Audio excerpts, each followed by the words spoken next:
नमस्कार, जय गुरु सभी को। योगी कथामृत स्वाध्याय सत्र में आप सभी का स्वागत से अभिनंदन है। जैसा कि हम सभी जानते हैं कि यह पुस्तक विश्व के एक महान आध्यात्मिक गुरु योगानंद जी की आत्मकथा है, जो कि उन गिनी चुनी पुस्तकों में से है जो मूल रूप से इंग्लिश में लिखी गई थी। परंतु इतनी विख्यात हुई ये पुस्तक कि क्या भारतीय समाज, क्या पाश्चात्य समाज, सभी ने दिल खोलकर इसको एक्सेप्ट किया और ये अपने समय की बेस्ट सेलर बुक बनी।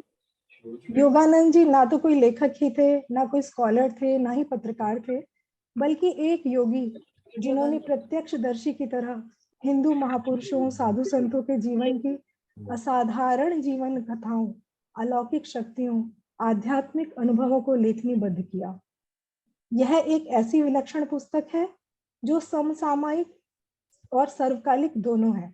अर्थात जिस समय यह पुस्तक लिखी गई थी उस समय भी, वर्तमान समय में भी और आने वाले अनंत समय तक ये पुस्तक ज्ञान का प्रकाश फैलाती रहेगी और अनसुलझे रहस्यों से पर्दा उठाती रहेगी। ये पुस्तक, जैसा मैंने कहा, नेशनल ही नहीं इंटरनेशनल लेवल पर प्रख्यात हुई थी।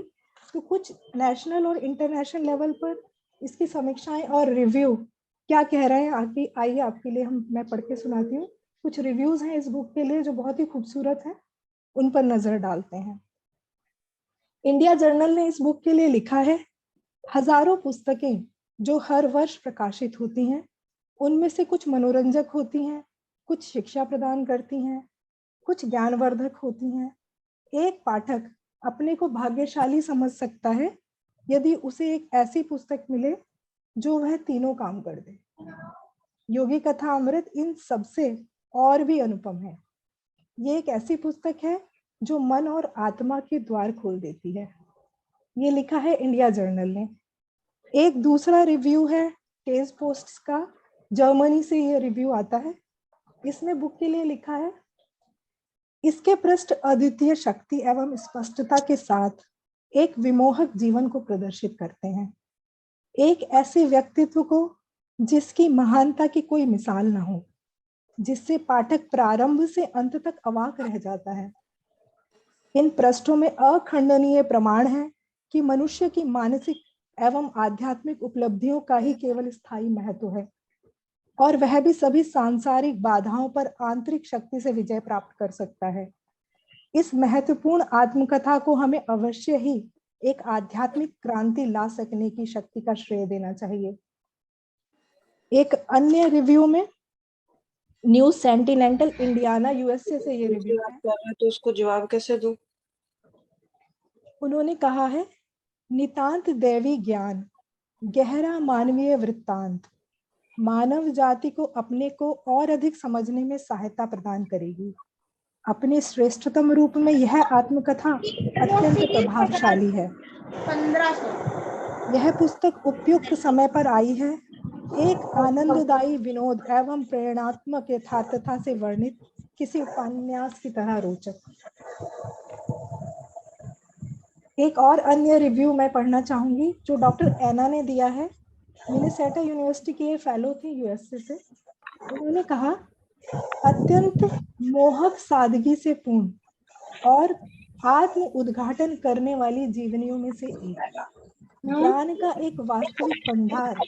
जिन महान विभूतियों से इन पृष्ठों में भेंट होती है वे यादों में मित्रों की भांति लौटते हैं। गहन आध्यात्मिक ज्ञान से समृद्ध और इन सभी महानतम विभूतियों में से एक है ईश्वरोन्मत्त स्वयं लेखक। ये परमहंस योगानंद जी के लिए उन्होंने कहा है, अपूर्व एक महान आत्मा की सुंदर झलक। इतने सुंदर सुंदर रिव्यूज इस पुस्तक के लिए हैं कि जितना पढ़ते जा रहे हैं उतना ही कम है। तो ऐसे ही खूबसूरत रिव्यूज के कारण इस बुक को लाइफ चेंजिंग बुक कहा गया है। ऐसे मैं पर्सनली बहुत से लोगों को जानती हूँ जिन्होंने मुझसे अपने शेयर किए रिव्यूज इस बुक को पढ़ने के बाद कि कहीं ना कहीं जीवन में बहुत अद्भुत और सुखद परिवर्तन ये किताब पढ़ने से उनके आ गए। कुछ लोगों का तो इवन ये कहना था कि उनकी लाइफ 360 डिग्री बदल गई है। एक लाइफ ऑटोबायोग्राफी से पहले, एक लाइफ ऑटोबायोग्राफी से बाद।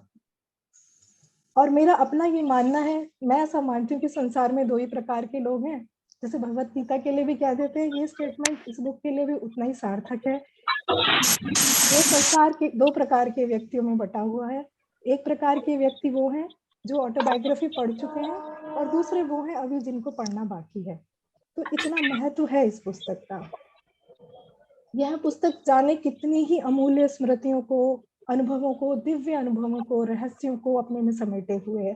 और इवन रहस्यों को समेटे ही नहीं हुए है, उन रहस्यों का उद्घाटन भी करती है जो अभी तक कभी भी किसी उल्लेख में, अभिलेख में आए ही नहीं थे। इतनी क्लैरिटी के साथ इतने बड़े बड़े रहस्यों को इस पुस्तक ने अपने में समावेशित किया है और उनको उद्घाटित किया है। उनके रहस्यों के पीछे जो कारण है, उन रहस्यों के पीछे, उसको एक्सप्लेन किया है। सन 1945 में जिस दिन ये बुक पूरी हुई थी, उस दिन परमहंस योगानंद जी के शब्द थे, वो मैं कहना चाहूंगी। उन्होंने स्वयं ही कहा था कि भगवान, ग्रेटिट्यूड पे करते हुए लॉर्ड गॉड को, ईश्वर को, उस परम सत्ता को उन्होंने कहा कि भगवान, आपने इस सन्यासी को इतना बड़ा परिवार दिया है, आज मैंने सब कर दिया, यह पुस्तक पूर्ण हुई, यह पुस्तक लाखों लोगों का जीवन बदल देगी, जब मैं चला जाऊंगा ये मेरी संदेश वाहक होगी। और देखिए ना, हुआ भी यही। यह गुरुजी के संदेश को क्या एक स्पिरिचुअल जो लाइट फैला रही है इस संसार में, अनपैरेलल है वो। ये एक ऐसी पांडुलिपि है जिसके लिए हर आध्यात्मिक जिज्ञासु, हर टीचर, हर शिष्य, प्रत्येक पाठक और जो भी श्रद्धावान है, वो सब हमेशा हमेशा कृतज्ञ रहेंगे। निस्संदेह श्री परमहंस योगानंद जी की ये असाधारण जीवन कथा भारत ही नहीं, संपूर्ण विश्व की बहुमूल्य आध्यात्मिक संपदा है, विरासत है। इन्हीं शब्दों के साथ मैं आदरणीय पूनम मेहता दीदी को आमंत्रित करती हूँ कि वह हमको ऑटोबायोग्राफी तथा इसके जो आगामी हमारे अध्ययन सत्र हैं उनके विषय में हमें और जानकारी दें। धन्यवाद।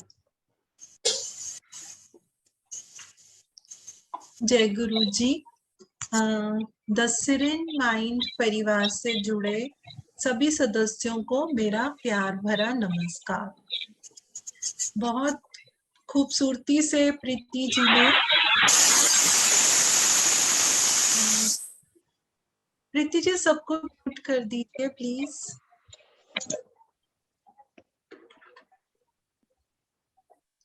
बहुत खूबसूरती से प्रीति जी ने अभी हमारे को इस योगी कथा अमृत पुस्तक के बारे में बताया है। प्रीति जी की एक बात से आज मैं सहमत नहीं हूँ।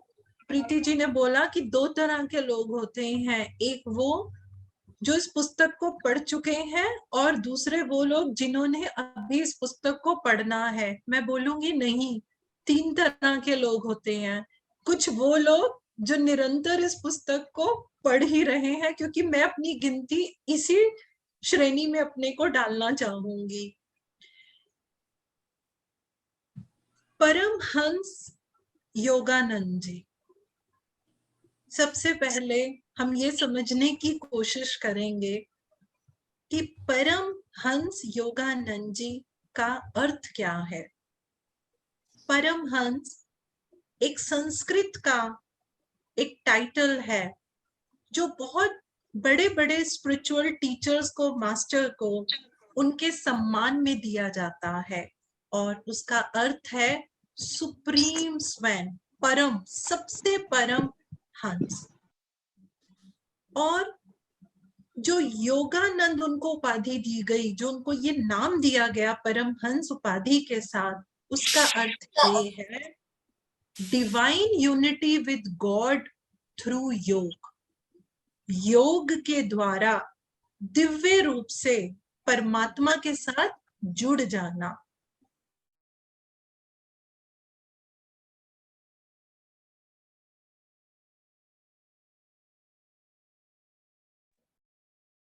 दीदी आप एक बार अनम्यूट कर लीजिए अपने आप को, शायद आप नहीं बोले। जैसे मैंने बताया कि ये उपाधि और ये नाम गुरु जी को उनके गुरु जी श्री युक्तेश्वर जी ने 1935 में दी थी। अब हम एक चीज और समझते हैं, परमहंस योगानंद जी को गुरु जी भी कहा जाता है और मास्टर भी बोलते हैं हम सब। अब हमें ये तो जानकारी पूरी तरह से होनी चाहिए कि हम परमहंस योगानंद जी को गुरु जी क्यों बोलते हैं। जैसा कि हम सब जानते हैं, गुरु बिन ज्ञान कहाँ से लाऊं। गुरु हमारे जीवन में उस प्रकाश की तरह आते हैं जो हमको हमारी मोह माया से, हमारी अज्ञानता से, हमारे जीवन में जितने भी चैलेंजेस आते हैं उनसे हमें कैसे बाहर निकलना है वो हमें सिखाते हैं, वैसा वो हमारे में प्रकाश डालते हैं। इसी संदर्भ में गुरु जी को, क्योंकि वो एक स्पिरिचुअल गाइड है, गुरु जी की दो संस्थाएं हैं, Yogananda Satsang society and self realization fellowship. Guru ji इन दोनों संस्थाओं के स्पिरिचुअल गाइड हैं, उनके जुड़े हुए हर एक मेंबर के लिए। इसलिए हम परमहंस जी को गुरु जी बोलते हैं। हम परमहंस योगानंद जी को मास्टर भी बोलते हैं। अब प्रश्न ये आता है, हम उन्हें मास्टर क्यों बोलते हैं? हम उनको मास्टर इसलिए बोलते हैं क्योंकि गुरु जी ने सबसे पहले खुद मास्टरी हासिल करी। वो अपनी ईगो से, वो अपने सेंसेस से, वो संसार से जुड़े हुए अटैचमेंट से खुद बाहर आए और वो परमात्मा के साथ वननेस में जुड़े। ये ज्ञान हमारे को बहुत खुले रूप से गुरु जी से सीखने को मिलता है। गुरु जी ने हम सबके लिए एक ऐसा रास्ता खोला है, एक ऐसा रास्ता हमें दिखाया है जिसको अगर हम फॉलो करते हैं तो हम सब अपनी अपनी आत्मा को परमात्मा के साथ जोड़ पाते हैं और हम ये समझ पाते हैं असल में कि हम हैं कौन। और ये मैं बहुत दिल से कह रही हूं कि ये हम सबके लिए बहुत ही, मैं तो बोलूंगी, सौभाग्य की बात है। जैसा कि अभी प्रीति जी ने बताया था कि ये किसी लेखक की बुक नहीं है जो हम पढ़ेंगे, ये स्वयं एक दिव्य योगी द्वारा रचित योगी कथा अमृत पुस्तक हमारे पास है। इसका नाम ही क्या है? कथा अमृत। इसमें किसका अमृत है? इसमें उस ज्ञान का, उस विजडम का अमृत है जिसको हम जैसे जैसे अपने जीवन में उतारते जाएंगे हम लोगों का अपलिफ्टमेंट उतनी स्पीड से होता ही जाएगा। ये एक ऐसा अनमोल खजाना है जिसकी दिव्यता ना तो कभी कम होगी और ना ही समाप्त होगी। ये मैं अपने खुद के एक्सपीरियंस से ये बोल सकती हूँ। बहुत यंग टीनेज में ये पुस्तक मेरे हाथ में आई थी और आज तक मैं इस पुस्तक को पढ़ती हूँ और यकीन मानिए हर बार जैसे जैसे मैं इसको पढ़ती हूँ उस समय मेरी लाइफ में जो भी चैलेंजेस होते हैं या मैं जिस फेज में होती हूँ, मुझे उसमें हर समस्या का समाधान, ज्ञान मुझे इस पुस्तक से मिलता है। देखिए, हम लोग जब भी कोई पुस्तक पढ़ते हैं तब हम क्या करते हैं? हम एक लेखक के, उनके जीवन के सारांश को पढ़ते हैं और समझते हैं। उन्होंने जो ज्ञान अपने पूरे जीवन काल में प्राप्त किया होता है हमें वो समझने को मिल जाता है। शायद अदरवाइज उसको समझने के लिए हमें एक जन्म और लेना पड़ता। और ये तो गुरु जी का एक दिव्य ज्ञान है जिसको पढ़ना, समझना, अपने जीवन में उतारना, ये सबसे बड़ी महत्वपूर्ण इसकी एक, अगर हम बोले तो पॉजिटिव पॉइंट है। योगी कथा अमृत स्वयं हमारे पूजनीय योगी जी, हमारे गुरु जी द्वारा रचित ये एक ऐसा अनमोल रतन है जो हमें अनंत दिव्य ज्ञान निरंतर देता रहता है। आप इसको पहली बार पढ़ेंगे तो आपको कुछ अलग तरीके की नॉलेज मिलेगी, लेकिन जैसे जैसे आप इसको पढ़ते रहेंगे, आप इसकी गहराई को समझते रहेंगे। तो जैसे मैंने अभी पहले भी बोला, ये मैं अपने एक्सपीरियंस के बेस के ऊपर बता रही हूँ, इसमें इतना गहरा ज्ञान है, इतना गहरा ज्ञान है और उसको जीवन में उतारने से हमारी खुद की अपलिफ्टमेंट बहुत ही ज्यादा स्पीड से होती है। इस पुस्तक को हमें पूरा इन्वॉल्वमेंट होके पढ़ना चाहिए, हमें इसको समझना चाहिए। तब इसका जो ज्ञान है वो हमारे अंदर इस तरीके से उतर जाएगा कि ऐसा नहीं है कि इस पुस्तक को पढ़ने से हमारे लाइफ में चैलेंजेस नहीं आएंगे, प्रॉब्लम्स नहीं आएंगी, सब कुछ आएगा, लेकिन ये ज्ञान हमारे को वहां पे लाके खड़ा कर देगा कि अब उस चैलेंजेस से, अब उन समस्याओं से हमें किस तरीके से बाहर निकलना है, हमें कैसे उसका समाधान मिलेगा, वो सब हमें इस ज्ञान में मिलता है। अब अगर हम थोड़ा सा समरी लें तो हम शुरू करते हैं कि गुरु जी का जन्म कहाँ हुआ था। गुरु जी का जन्म 5 जनवरी 1893 में गोरखपुर में एक बहुत ही समृद्ध और धार्मिक बंगाली परिवार में हुआ था। जन्म के समय गुरु जी का जो नाम रखा गया था वो मुकुंद लाल घोष गुरु जी का नाम रखा गया था। और बचपन से ही गुरु जी के आसपास रहने वाले लोगों को ये आभास हो गया था ये कोई साधारण युवा नहीं है। गुरु जी ने अपनी युवा अवस्था में बहुत खोजबीन करी। और क्यों करी? क्योंकि वो अपनी आध्यात्मिक खोज की पूर्ति चाहते थे। और अपने गुरु स्वामी युक्तेश्वर जी से जब वो मिले तो उन्होंने उनको पाने के बाद अपने जीवन के लगभग अगले 10 वर्ष उन्होंने वहीं पे युक्तेश्वर जी के आश्रम में ही व्यतीत करे थे। 1915 में कलकत्ता यूनिवर्सिटी से गुरुजी ने ग्रेजुएशन करी और उसके बाद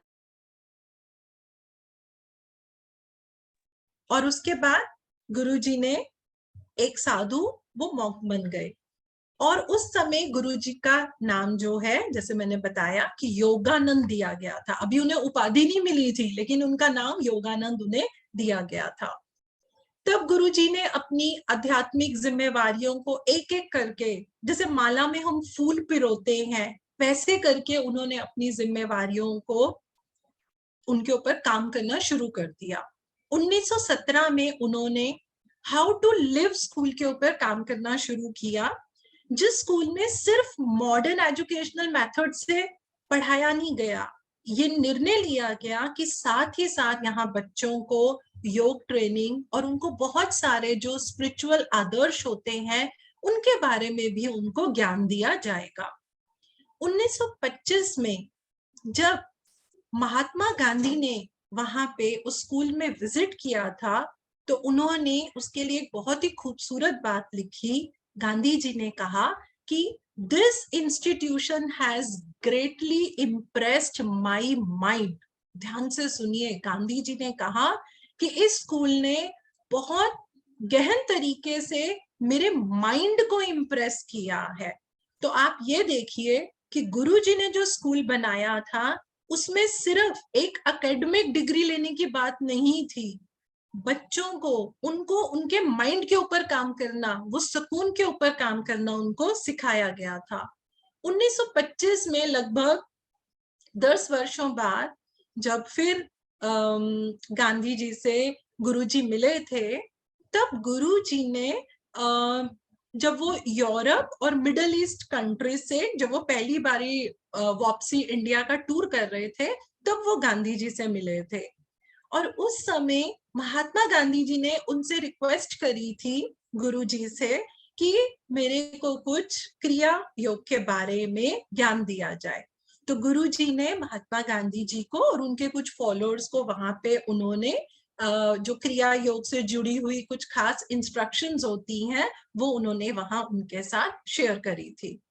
1917 में गुरुजी ने YSS योगानंद सत्संग सोसाइटी की स्थापना करी और 1920 में गुरुजी को इंडिया से इस राजयोग को यूरोप कंट्रीज में उन्होंने लॉस एंजलिस में, कैलिफोर्निया में वहां उसको जो है फैलाने के लिए, लोगों को वो ज्ञान देने के लिए गुरुजी को वहां पे भेजा गया और गुरुजी ने वहां पे सेल्फ रियलाइजेशन फेलोशिप संस्था को स्थापित किया।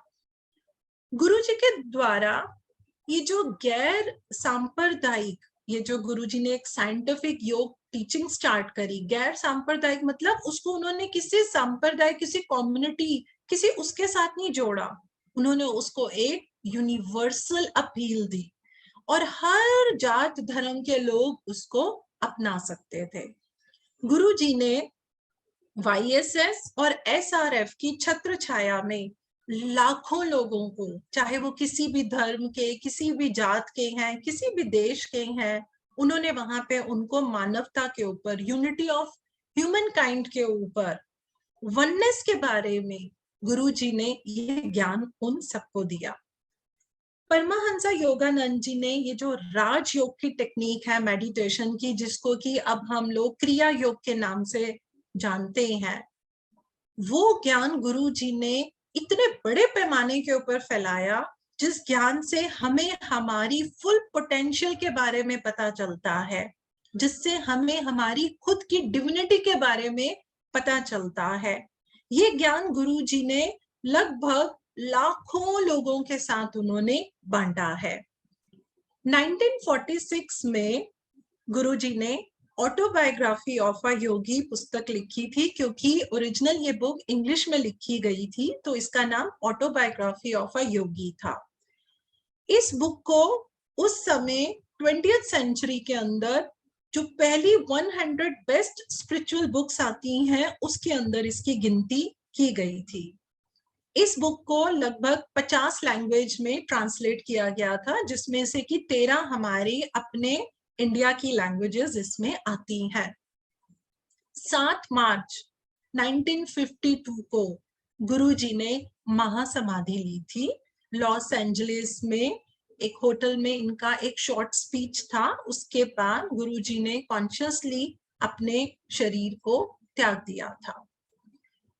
जब गुरुजी ने अपना शरीर त्याग दिया था तो 20 दिन तक गुरुजी के शरीर को रखा गया था, और वहां पे जो director of forest lawn memorial park जो थे, उन्होंने एक स्टेटमेंट दी थी। उस स्टेटमेंट को मैं एज इट इज पढ़ के सुनाना चाहती हूँ। उन्होंने ये स्टेटमेंट दी थी, no physical disintegration was visible in his body even 20 days after death. This state of perfect preservation of a body is, so far as we know from mortuary annals, an unparalleled one. Yogananda's body was apparently in a phenomenal state of the immutability. उन लोगों ने ये लिख के statement दी कि 20 दिन के बाद भी गुरुजी की बॉडी में किसी भी तरीके का कोई भी उनको डिसइंटीग्रेशन नहीं मिला, और उन्होंने इस चीज को माना कि ये वाकई में अपने आप में एक बहुत बड़ी दिव्य बात है कि 20 दिन तक भी गुरुजी की बॉडी में किसी भी तरीके का उनको कोई भी कमी नहीं दिखी। गुरुजी की जब उनका 25th एनिवर्सरी हो चुकी थी, उनको शरीर त्यागे हुए, तो उनके आध्यात्मिक योगदान के ऊपर भारत सरकार ने उनके सम्मान में एक स्टैम्प इशू किया था। और ये बहुत बड़ी बात है, जो पहले हम चिट्ठियों के ऊपर एक वो स्टैम्प लगाते थे, वो गुरुजी के उस पे बनी थी, और साथ में उन्होंने एक बहुत ही बढ़िया सा मैसेज दिया था, वो भी मैं रीड करके सुनाना चाहूंगी। The ideal of love for God and service to humanity found full expression in the life of Paramahansa Yogananda. Though the major part of his life was spent outside of India, still he takes his place among our great saints. His work continues to grow and shine ever more brightly, drawing people everywhere on the path of the pilgrimage of the spirit. कहने का अर्थ क्या था? उन्होंने बोला कि although गुरुजी ने अपने जीवन के बहुत साल भारत देश से बाहर निकाले हैं, लेकिन उनकी आध्यात्मिक नॉलेज का जितना असर इंडिया पे और बाहर की कंट्रीज पे है, उसको सम्मान देते हुए गुरुजी के लिए ये स्टैम्प जो है ये जारी करी गई थी। योगी कथा अमृत के अलावा भी गुरुजी द्वारा रचित कुछ और प्रमुख बुक्स हैं, जैसे कि गॉड टॉक्स विद अर्जुना, जो 1995 में रिलीज हुई थी, ये बुक भी अपने आप में एक ज्ञान का बहुत बड़ा खजाना है। उसके बाद एक बुक और गुरुजी की, the second coming of Christ है, द रूबियात है। बहुत ही ब्यूटीफुल तरीके से गुरुजी ने उमर खयाम के जितने भी उनकी वो है, उसको उन्होंने बहुत ही एक स्पिरिचुअल पैमाने के ऊपर उसकी व्याख्या करी है।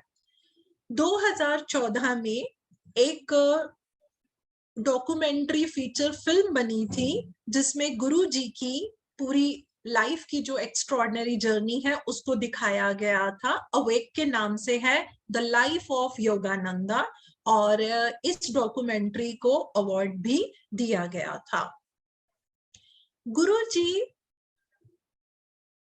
को अगर हम बोले तो यस, हम कहेंगे कि गुरुजी इंडिया के एक ग्रेट स्पिरिचुअल पुत्र थे, और वो एक दूत की तरह थे जिन्होंने भारत से इस ज्ञान को ले जाके वेस्ट में फैलाया। और हम तो ये भी कहते हैं, गुरुजी को ये भी बोला जाता था कि गुरुजी डिवाइन लव का एक अवतार है, जिन्होंने पूरे वर्ल्ड के ऊपर उस प्यार को फैलाया है। देखिए, हम जितने भी मेंबर्स हैं, चाहे हम YSS से जुड़े हुए हैं या हम SRF से जुड़े हुए हैं या हम जुड़े हुए भी नहीं है लेकिन हम ये पुस्तक ही पढ़ रहे हैं, या वो सब लोग जो क्रिया योग की दीक्षा लेते हैं, हम सब गुरु जी के ही शिष्य कहलाते हैं। ये जो गुरु शिष्य की परंपरा है, ये जो हिंदुस्तान की सबसे बड़ी देन है, ये पूरा लिनेज हमारे गुरुजी में दिखता है। जैसे कि महाअवतार बाबा जी, उन्होंने लहड़ी महाशय जी को क्रिया योग दिया, उन्होंने आगे युक्तेश्वर जी को दिया, और युक्तेश्वर जी ने परमहंस योगानंद जी को दिया। अपना शरीर त्यागने से पहले ही गुरुजी ने ये बोल दिया था कि वो YSS लाइन के इस लिनेज के लास्ट गुरु रहेंगे। और उसके बाद गुरुजी ने ये भी बोला था कि कोई भी मन में ये मत सोचे कि अरे हम तो गुरुजी से फिजिकल फॉर्म में मिल ही नहीं पाए। तो गुरुजी ने ये बोला था कि जब मैं शारीरिक रूप में यहाँ नहीं रहूंगा तब भी मैं पूरा काम YSS और SRF के थ्रू करूंगा। और गुरुजी ने एक बहुत ही प्यारा सा संदेश हम सब लोगों के लिए दिया हुआ है। गुरुजी ने कहा, When I am gone, the teachings will be the guru। जब मैं शारीरिक रूप से चला जाऊंगा तो जो मेरी टीचिंग्स हैं वो ही आपका गुरु है। देखिए, गुरु कौन होता है? हम लोग स्कूल से, टीचर्स भी तो हमारे गुरु हैं। तो गुरु का मतलब क्या होता है? जो हमारी जिंदगी में प्रकाश देते हैं, ज्ञान देते हैं, और जो वो हमें करने के लिए बोलते हैं हम उसको ध्यान रख के अपनी जिंदगी में उतारते हैं। तो गुरुजी ने बोला, जितनी मेरी टीचिंग्स हैं मेरे जाने के बाद वो ही आपके लिए गुरु हैं। Through the teachings you will be in tune with me and the great gurus who sent me. इन टीचिंग्स के द्वारा ना सिर्फ आप मुझसे जुड़े रहेंगे, जो मेरे भी गुरु हैं जिन्होंने मुझे यहाँ भेजा था, आप उन सबसे भी जुड़ के रहेंगे। जब गुरुजी ने अपना शरीर त्याग दिया था, उसके बाद जो इंस्टीट्यूट है वहां पे प्रेसिडेंट बनते हैं। तो गुरुजी के बाद 52 से लेकर 1955 तक श्री राजश्री जनकानंदा जी रहे थे। उनके बाद दया माता जी 1955 से लेकर 2010 तक उन्होंने इस पद को संभाला था। उसके बाद मृणालिनी माता जी बने थे, और राइट नाउ 2017 से स्वामी चिदानंद गिरी जी हैं। अब ये तो हमने एक थोड़ी सी आज एक सिर्फ बहुत कम शब्दों में बात करी है गुरुजी के बारे में। अब सबसे बड़ा प्रश्न आज हम समझने की कोशिश करेंगे कि हम ये स्वाध्याय कर ही क्यों रहे हैं। Why we are doing this स्वाध्याय? स्वाध्याय का अर्थ क्या होता है? स्वाध्याय दो शब्दों से बनता है, स्वयं प्लस अध्याय। स्वयं का मतलब क्या होता है? स्वयं, खुद अध्याय करना। तो खुद अध्याय करने का मतलब तो हो गया कि हम बुक को खोल के हम उसको खुद पढ़ सकते हैं। तो फिर हम पूरे ग्रुप में इस स्वाध्याय को क्यों कर रहे हैं? अब कुछ तो रीजन होगा ना कि हम इस स्वाध्याय को ग्रुप में क्यों कर रहे हैं।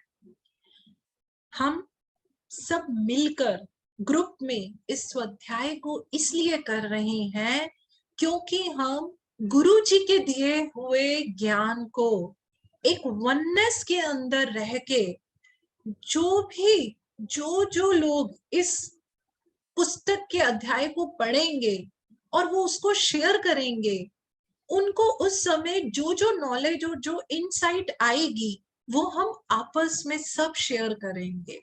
ये एक ऐसा ज्ञान का खजाना है, ये ऐसा ज्ञान का खजाना है, इसके एक एक शब्द के अंदर इतने गहरे मतलब हैं। मैंने अपनी जिंदगी के हर फेज में, जब मैं टीनेज थी, जब मैं यंग एज में आई, जब मैं नई नई मदर बनी, जब बच्चे बड़े हुए, जब उनके करियर की टेंशन आई, कितनी बातें सिर्फ और सिर्फ इस कथा अमृत को मैंने अपने जीवन में उतारा है।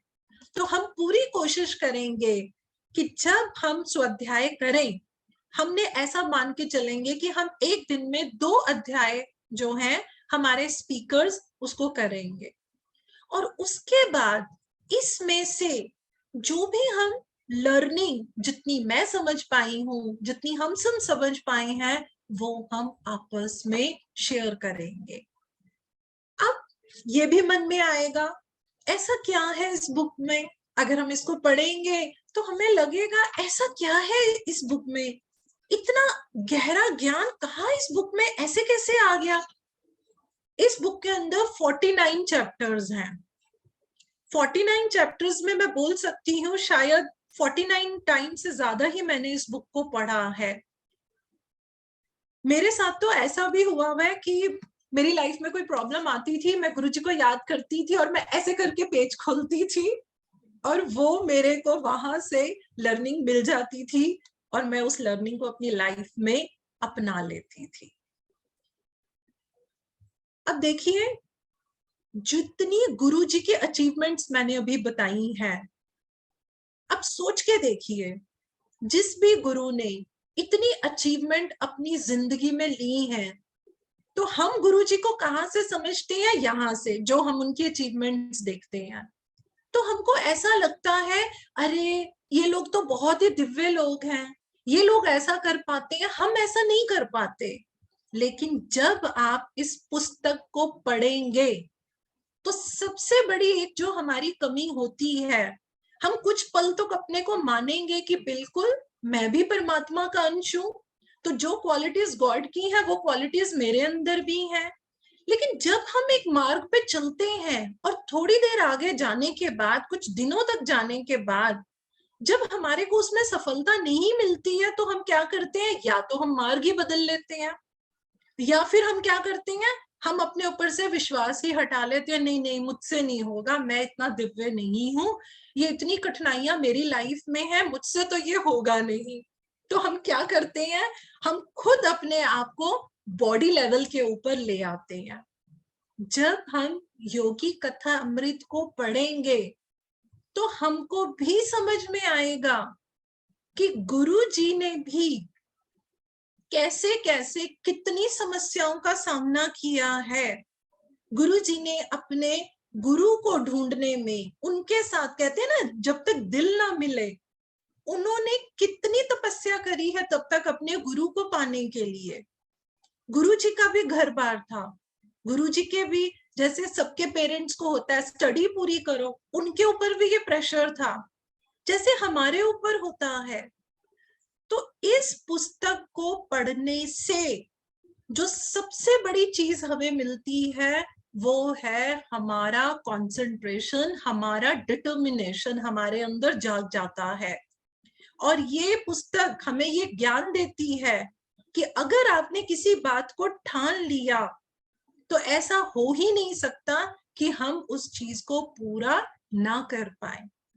इस पुस्तक को जब हम पढ़ेंगे और जब हमें ये समझ में आएगा कि जिनको आज हम एक गुरु का दर्जा दे रहे हैं, जिनको हम एक मास्टर का दर्जा दे रहे हैं, उन्होंने भी अपने जीवन के अंदर कैसी कैसी समस्याओं का सामना किया, लेकिन उन्होंने कभी हार नहीं मानी। गुरु जी के भी मेडिटेशन में उन्होंने कितनी साधना करी है, वो अपने आप को उस लेवल पे लेकर आए जहां पे जब वो मेडिटेशन करते हैं तो वो कैसे परमात्मा से साक्षात्कार करते हैं।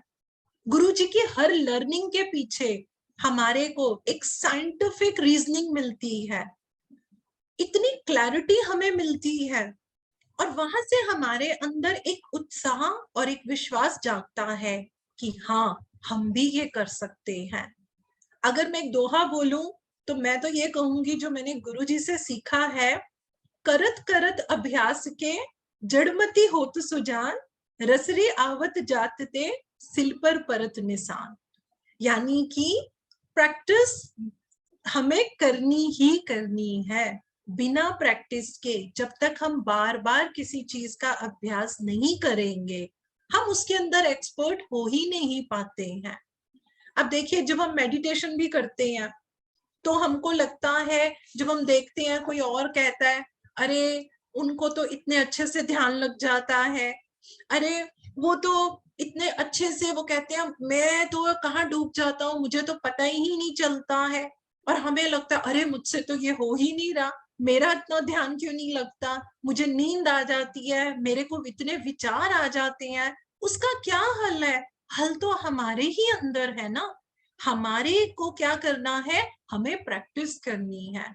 हम जितनी ज्यादा प्रैक्टिस करेंगे उतना ही ज्यादा हम हर काम के अंदर एक्सपर्ट हो जाएंगे, जो हमने इस बुक में गुरुजी के ज्ञान से सीखा है।